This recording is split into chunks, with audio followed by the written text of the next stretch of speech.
पढ़ाई करने बैठते हैं तो नींद आ जाती है, नींद नहीं भी आती है तो कुछ समझ में नहीं आता, समझ में भी आ जाता है तो याद नहीं रहता, याद करके जाते हैं तो परीक्षा में इतना डर जाते हैं कि सब भूल जाते हैं। अरे भाई, तुम आदमी हो या पजामा हो? ये वीडियो तुमने क्या सुनने के लिए खोला था? कि तुमको कोई जड़ी बूटी बता देंगे कि ये घोल कर खा जाओ तो नींद नहीं आएगी, सब समझ में आ जाएगा, एग्जाम में टॉप कर लोगे। अगर सच में यही सब सोचकर वीडियो देख रहे हो तो बहुत बड़े बेवकूफ हो तुम। पहले तो मुझे ये बताओ कि क्या तुम मंदबुद्धि हो? अगर ऐसा है तो ये वीडियो तुम्हारे लिए नहीं है, फिर तुम आराम करो। लेकिन अगर सब कुछ सही है तुम्हारे दिमाग में तो फिर इतनी समस्याएं क्यों है तुमको? आज मैं तुमको ये सब नहीं बोलूंगा कि पढ़ाई करने का क्या फायदा होता है, अच्छा भविष्य बन जाता है, सब लोग तुम्हारे चरणों में गिर जाते हैं, तुम कलेक्टर बन जाओगे, क्योंकि मुझे मालूम है कि ये सब नहीं होगा। क्योंकि जिनके साथ ये सब होना है वो YouTube पर ये सर्च नहीं करते कि पढ़ाई करते समय नींद आती है, सुबह उठ नहीं पाते, पढ़ाई में मन नहीं लगता, पढ़ाई करने के बस की नहीं होती।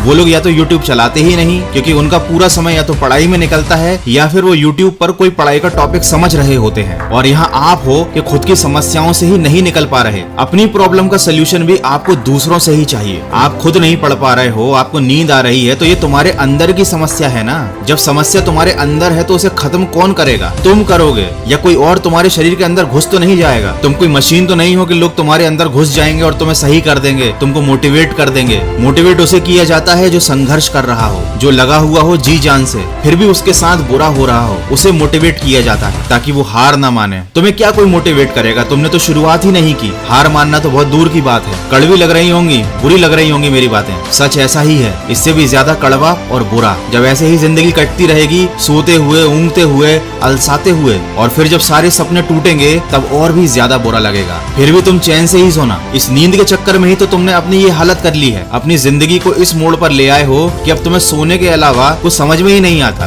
देखो, अभी भी टाइम है, तुम्हारे पास आखिरी समय बचा है, आखिरी मौका बचा है। नींद आ रही है तो मुंह पे पानी मार लो, नींद आ रही है तो जाकर नहा लो। अगर ठंड ज्यादा लग रही है, ये सब नहीं कर सकते तो थोड़ी देर के लिए किताब को बंद करो और थोड़ी सी दौड़ लगा कर आओ, सारी नींद भाग जाएगी। फिर से पढ़ने बैठ जाओ, फिर दौड़ कर आओ, फिर किताब के साथ में बैठो, फिर थोड़ा दौड़ो, फिर थोड़ा पढ़ो। जब थक जाओगे तो पढ़ाई भी हो जाएगी और रात में ऐसी नींद आएगी जो जिंदगी में कभी नहीं आई होगी। और दिल को सुकून भी होगा कि जितनी पढ़ाई करनी थी उतनी पढ़ाई भी हो गई। अरे ऐसा अफसोस करके क्यों सोना कि पढ़ाई करनी थी लेकिन पढ़ नहीं पाए, पढ़ने की बजाय सोने लग गए। इससे तो अच्छा है ऊपर वाला तरीका, आजमाओ, थोड़ी दौड़ लगाओ, थोड़ी पढ़ाई करो, क्योंकि मोटिवेशनल वीडियो सुनने से तुम्हारी नींद नहीं भागेगी। यहाँ तुमने अपना मोबाइल साइड में रखा और वहाँ तुम्हारी आंख बंद। बहुत से लोग बहाना बनाएंगे कि हम दौड़ भी नहीं सकते, तो भैया नाच लो थोड़ी देर, गाना गा लो, गाना बजा लो, 15 मिनट पढ़ाई करो, 5 मिनट नाचो, फिर 20 मिनट पढ़ाई करो, फिर 5 मिनट नाचो। क्या पता तुमको ऐसे ही पढ़ाई करने में मजा आने लगे। आज बहुत से लोग सोच रहे होंगे कि मन की आवाज वाले सर शायद पागल हो गए हैं। पागल नहीं हुआ हूँ, तुमको पागल होने से बचा रहा हूँ। तो जल्दी से वीडियो को बंद करो और जो बताया है वो करना शुरू करो।